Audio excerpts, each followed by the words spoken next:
ഇഡിയുടെ ദക്ഷിണ മേഖല മേധാവി പറന്നെത്തി. എൻഫോഴ്സ്മെന്റ് ഡയറക്ടറേറ്റിന്റെ ദക്ഷിണ മേഖല മേധാവിയായ അദ്വിതേയ ആനന്ദ് ഇന്ന് കൊച്ചിയിൽ എത്തിയിരിക്കുകയാണ്. ഇന്നും നാളെയുമായി നീളുന്ന ഇഡിയുടെ സുപ്രധാനമായ 2 അവലോകന യോഗങ്ങൾക്ക് നേതൃത്വം നൽകാൻ വേണ്ടിയിട്ടാണ് അദ്ദേഹം എത്തിയിരിക്കുന്നത്. അതിലെ ആദ്യത്തേതാണ് ഏറ്റവും പ്രധാനപ്പെട്ട കാര്യം. CMRL മാസപ്പടി കേസുമായി ബന്ധപ്പെട്ട് പ്രതിപക്ഷ നേതാവ് പിണറായി വിജയന്റെ മകൾ വീണയെ വീണ്ടും ചോദ്യം ചെയ്യുമ്പോൾ എന്തെല്ലാം നടപടികൾ സ്വീകരിക്കണം എന്നതിനെ സംബന്ധിച്ചുള്ള നിർണായകമായ തീരുമാനങ്ങൾ ഈ യോഗത്തിൽ ഉണ്ടാകും. 2 അവയവക്കടത്തുമായി ബന്ധപ്പെട്ട് വ്യാജരേഖ ചമച്ച് സംസ്ഥാനത്ത് വൻതോതിൽ ഡോക്ടർമാരടങ്ങുന്ന ഒരു കോക്കസ്, ഈ അവയവ കച്ചവട മാഫിയ രൂപീകരിച്ചു. അതുമായി ബന്ധപ്പെട്ട് കഴിഞ്ഞ ദിവസങ്ങളിൽ ഏതാനും റെയ്ഡുകളൊക്കെ നടന്നിട്ടുണ്ട്. കൊല്ലത്ത് ശ്രീജ സുധീർ എന്ന് പറയുന്ന 2 പേരുടെ വീട്ടിൽ പരിശോധന നടത്തി. ചില ഡോക്ടർമാരുടെ വിളിച്ചു വരുത്തി അവരുടെ മൊഴികൾ രേഖപ്പെടുത്തി. പക്ഷേ ഈ അവയവക്കടത്തിനേക്കാളും ഇഡി മുൻഗണന നൽകുന്നത് CMRL മാസപ്പടി കേസിൽ വീണ വിജയനെ ചോദ്യം ചെയ്യാൻ വേണ്ടിയിട്ടാണ്. വീണയുടെ 3ാമത്തെ ചോദ്യം ചെയ്യലാണ്. ഒന്ന് അൺഒഫീഷ്യൽ ആയിട്ടുള്ള ഒരു ചോദ്യം ചെയ്യലാണ് ആദ്യം നടന്നത്. അതായത് മെയ് 27-ാം തീയതി ബേക്കറി ജംഗ്ഷനിലുള്ള പിണറായി വിജയന്റെ വാടക വീട്ടിലെത്തി വീണയുടെ മൊബൈൽ പിടിച്ചെടുക്കുന്ന അടക്കമുള്ള നടപടിക്രമങ്ങളിലേക്ക് കടന്നു ഇഡി. അന്ന് പ്രാഥമികമായ ഒരു ചോദ്യം ചെയ്യൽ കഴിഞ്ഞു. അതിനുശേഷം 2 തവണ ഔദ്യോഗികമായി വീണയെ വിളിച്ചു വരുത്തി ചോദ്യം ചെയ്തു. സമൻസ് അയച്ച് വിളിച്ചു വരുത്തി കൊച്ചി സോണൽ ഓഫീസിൽ വെച്ചിട്ടാണ് വീണ വിജയനെ ചോദ്യം ചെയ്തത്. എന്നാൽ വീണയുടെ മൊഴി തൃപ്തികരമായിരുന്നില്ല.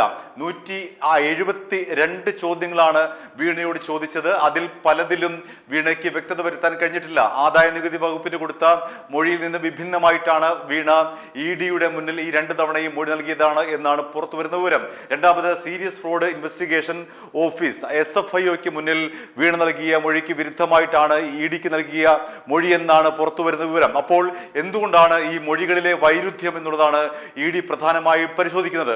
രണ്ടാമതായി കഴിഞ്ഞ ദിവസം ഇഡി കണ്ണൂരിലെ വീണയുടെയും പിതാവ് പിണറായി വിജയന്റെയും അടക്കമുള്ള സ്വത്ത് വിവരങ്ങൾ ശേഖരിച്ചിരുന്നു.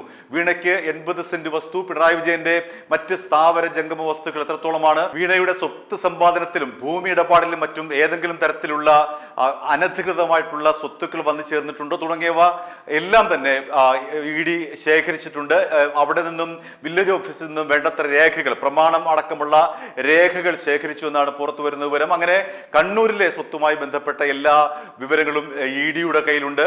അതേപോലെ തന്നെ SFIOയുടെ കയ്യിലുള്ള 134 തെളിവുകളുടെ രേഖകളും ഇഡി കോടതി മുഖേന ശേഖരിച്ചിട്ടുണ്ട്. ഇനി 4ാമതായി വീണയെ സമൻസ് അയച്ച് വിളിച്ചു വരുത്തും. 3 എന്ന് പറയുന്നത് ആദ്യത്തെ അൺഒഫീഷ്യൽ ചോദ്യം ചെയ്യൽ. പിന്നീട് 2 തവണ വീണയെ സമൻസ് അയച്ച് വിളിച്ചു വരുത്തി. വീണ്ടും 1 തവണ കൂടി വീണയെ സമൻസ് അയച്ച് വിളിച്ചു വരുത്തുമ്പോൾ ചോദിക്കേണ്ടുന്ന പ്രധാനപ്പെട്ട ചോദ്യങ്ങൾ ഈ പറയുന്ന കണ്ണൂരിലെ സ്വത്തുക്കളുടെ രേഖകളടക്കം, ആദായ നികുതി വകുപ്പിന് നൽകിയിട്ടുള്ള മൊഴിയടക്കം, SFIOയ്ക്ക് നൽകിയിട്ടുള്ള മൊഴിയടക്കം വെച്ചുകൊണ്ടായിരിക്കും ഇനി വീണയെ ചോദ്യം ചെയ്യുക. അതിന് മുന്നോടിയായിട്ട് എന്തെല്ലാം തന്ത്രങ്ങൾ ആവിഷ്കരിക്കണം, എന്തെല്ലാം ചോദ്യങ്ങൾ വീണ്ടും ചോദിക്കേണ്ടതുണ്ട് തുടങ്ങിയിട്ടുള്ള ഗൗരവതരമായിട്ടുള്ള ഒരു യോഗമാണ് ഇന്ന് ചേരുന്നത്. അതുകൊണ്ട് തന്നെ ഈ ഒരു യോഗം വീണയ്ക്ക് വലിയ രീതിയിൽ കുരുക്കാകും. കാരണം എല്ലാ പഴുതുകളും നിലവിൽ ഇഡി അടച്ചു കഴിഞ്ഞു. CMRLന്റെ MD ആയിട്ടുള്ള SN ശശിധരൻ കർത്തയുടെ ഭാര്യ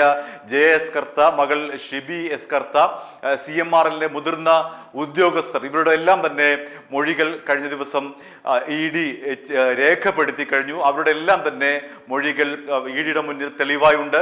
ഇതെല്ലാം കൂടി വെച്ചുകൊണ്ടായിരിക്കും അടുത്ത തവണ വീണ വിജയനെ ചോദ്യം ചെയ്യുന്നത്. അതുകൊണ്ട് ഇത്തവണത്തെ യോഗം എന്ന് പറയുന്നത് ഇഡിയുടെ ദക്ഷിണ മേഖല മേധാവി അദ്വിതേയ ആനന്ദിന്റെ നേതൃത്വത്തിലുള്ള യോഗം വളരെ നിർണായകമായിട്ടുള്ള ചില തീരുമാനങ്ങൾ ഈ യോഗത്തിൽ കൈക്കൊള്ളുമെന്നാണ് പുറത്തു വരുന്ന സൂചന. നേരത്തെ ഇഡിയുടെ ഡയറക്ടർ രാഹുൽ നവീൻ കൊച്ചിയിലെത്തിയിരുന്നു. അത്യപൂർവമായിട്ടുള്ള ഒരു സന്ദർശനമായിരുന്നു അദ്ദേഹത്തിൻ്റെത്. ഇഡി ഡയറക്ടർ നേരിട്ട് വന്ന് യോഗം വിളിക്കുന്ന ഒരു പ്രത്യേക സാഹചര്യം പോലും ഉണ്ടായി.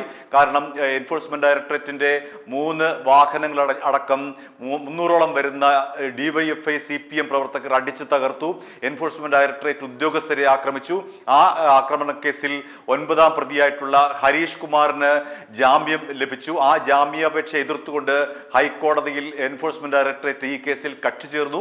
അങ്ങനെ നിരവധി കാര്യങ്ങൾ വീണയുമായി ബന്ധപ്പെട്ട് ആ കേസുമായി ബന്ധപ്പെട്ട് ഇഡിയുടെ മുന്നിലുണ്ട്. അതുകൊണ്ട് തന്നെ അടുത്ത തവണ വീണ വിജയനെ വിളിക്കുമ്പോൾ എല്ലാ പഴുതുകളും അടച്ചുകൊണ്ട് ഈ തെളിവുകളെല്ലാം നിരത്തിക്കൊണ്ട് ഈ 172 ചോദ്യങ്ങൾ നേരത്തെ ചോദിച്ചുവല്ലോ, അതേ ചോദ്യങ്ങൾ തന്നെ ആവർത്തിക്കുകയും ഒപ്പം തന്നെ കൂടുതൽ ചോദ്യങ്ങൾ വരികയും ചെയ്യും. കാരണം കണ്ണൂരിലെ സ്വത്തുക്കളടക്കം അതിന്റെ വിശദാംശങ്ങളടക്കം ഇഡിയുടെ പക്കലുണ്ട്, അതിന്റെ രേഖകളടക്കം ഇഡി ശേഖരിച്ചിട്ടുണ്ട്. മാത്രമല്ല ഈ പറയുന്ന CMRL ഉദ്യോഗസ്ഥരുടെയും എല്ലാവരുടെയും തന്നെ മൊഴികൾ ഇഡിയുടെ മുൻപാകെയുണ്ട്.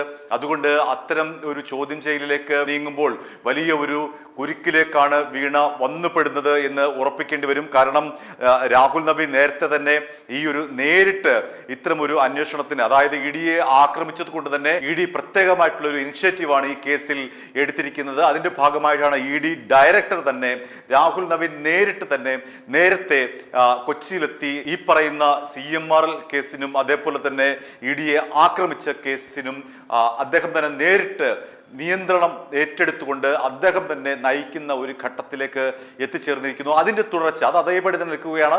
അത്തരം ഒരു മുന്നോട്ടുള്ള കുതിപ്പിന്, അടുത്ത കുതിപ്പിന് വേണ്ടിയിട്ടുള്ള ഒരു നീക്കമാണ് ഇപ്പോൾ ദക്ഷിണ മേഖല മേധാവിയുടെ നേതൃത്വത്തിൽ നടക്കുന്ന യോഗം കൈക്കൊള്ളുക.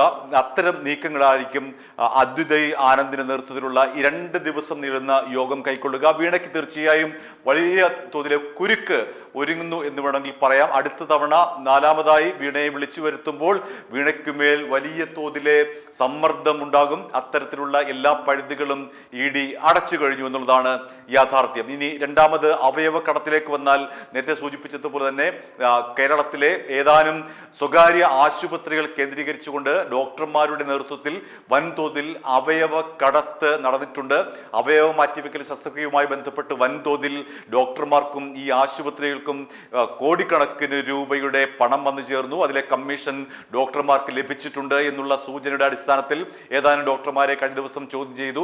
അതിന്റെ തുടർച്ചയായി എന്ത് നടപടികൾ സ്വീകരിക്കണം, ഡോക്ടർമാർക്കെതിരെയും ആശുപത്രികൾക്കെതിരെയും എന്തെല്ലാം നടപടികൾ സ്വീകരിക്കണം എന്നുള്ള ഒരു തീരുമാനവും ഈ 2 ദിവസങ്ങളായി നടക്കുന്ന ഇഡിയുടെ വളരെ പ്രധാനമായിട്ടുള്ള യോഗത്തിൽ ഉണ്ടാകുമെന്നാണ് ഇപ്പോൾ ലഭിക്കുന്ന സൂചനകൾ. i2i News, an eye for truth. i2i News subscribe ചെയ്തിട്ടില്ലാത്തവർ ഇപ്പോൾ തന്നെ സബ്സ്ക്രൈബ് ചെയ്യുക. നോട്ടിഫിക്കേഷൻ ലഭിക്കുവാൻ ബെൽ ബട്ടണും അമർത്തുക.